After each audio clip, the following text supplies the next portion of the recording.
This video is not financial advice. I am not a financial planner. I'm an entertainer.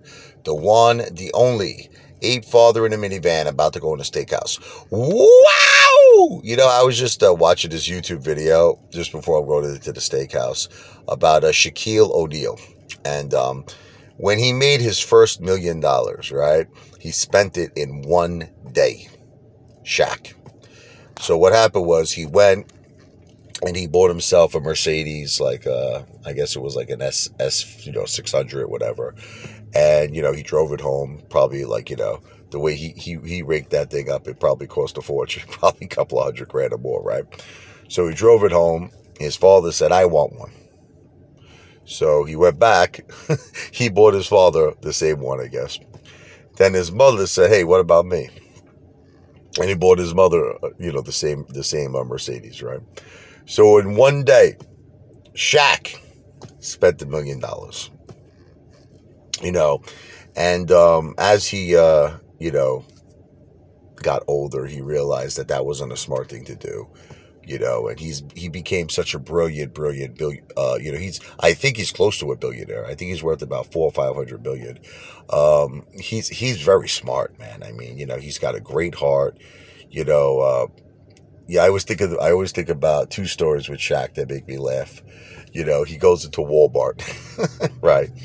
And he bought like $70,000 worth of stuff, because what happens is, as he's traveling from state to state, I guess what he does is he temporarily rents out a place and he just like decks it all out, you know what I mean, with TVs, everything he needs, So Shaq lives large, just like he's large. He's a big guy. He lives large.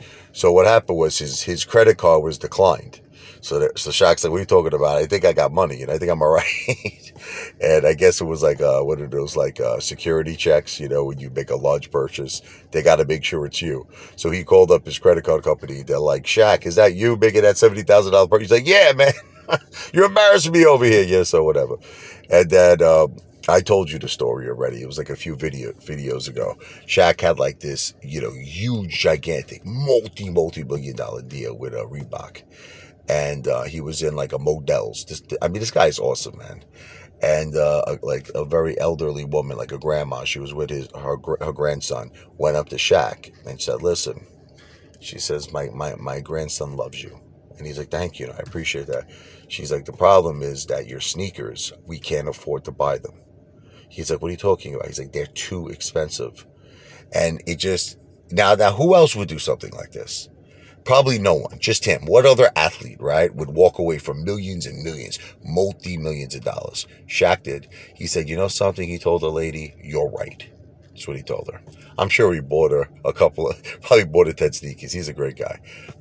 He calls up Reebok. He says, "Listen to me. Cancel my contract. I'm out. I want nothing to do with this." He made his own brand of, Shaq sneakers that were affordable so that everybody could buy them. Because I wear Jordans, actually. I don't think you can see them. You can see? I don't know if you can see my Jordans here. But I got a few pairs of Jordans. But the thing is, these damn things are expensive. It's supposed to be $150. So I have a lot of respect for Shaquille O'Neal. He's a great father. He tells his kids, he goes, "I'm rich." Okay, not we're not rich. He goes, "I'm rich." And he's a good father.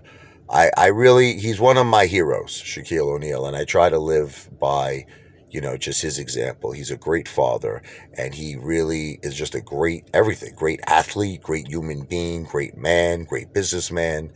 And I think we all could learn from him. So watch his videos, okay? They're very inspirational. I think they'll help you hold for gold, and I think they'll change your life. AMC to Pluto.